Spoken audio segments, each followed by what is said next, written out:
Nous avons ici un ballon qui contient 275 ml d'hélium gazeux à une température de 25 degrés Celsius à une pression de 350 kPa.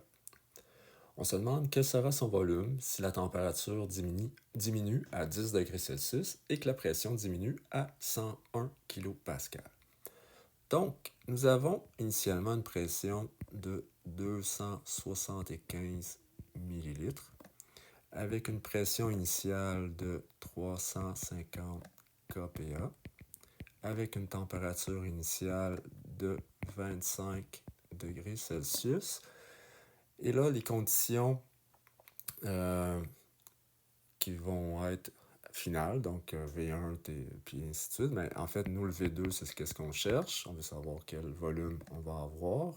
Quand la température, donc le T2, va être à 10 degrés Celsius, et que la pression, donc le P2, va être à 101 kPa. Ça ici, c'est la fameuse équation P1 V1 sur T1 qui est égale à P2 V2 sur T2, comme ça. Ici, nos unités, les volumes peuvent être en millilitres sans trop de problème. Les pressions en kPa, il faut juste s'assurer que c'est les mêmes unités. Sauf que les températures doivent absolument être en Kelvin. Donc, il faut faire plus 273. On pourrait faire 273,15, mais c'est suffisant juste faire plus 273. Donc, dans ce cas-ci, c'est 298 Kelvin.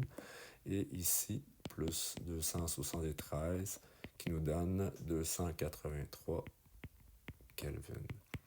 Là, une fois que ça c'est fait, on peut aller remplacer dans notre équation. Donc, notre pression initiale est à 350 kPa, qui va venir multiplier le 275 ml, qui est notre volume initial. La température initiale est à 298. Et là, ici, de l'autre côté, notre P2 est à 101 kPa. Le V2, c'est qu'est-ce qu'on cherche. Et le T2, il est à 283 Kelvin. Là, ici, qu'est-ce qui va se passer? Le 283 va s'en aller de l'autre côté. Ça veut dire que lui, s'en va multiplier. Le 101 s'en vient diviser. Et là, en faisant ça, ça devient 283 fois le 350 fois le 275, comme ça, avec en dessous 298 fois le 101. Ça va me donner mon V2. Là, si on fait le calcul, on fait notre multiplication en haut, on fait notre division par ici, par ça et là, et ça va nous donner un volume de 905 millilitres. Ça veut dire que finalement, le volume du gaz à 10 degrés Celsius et à 101 kPa sera de 905 millilitres.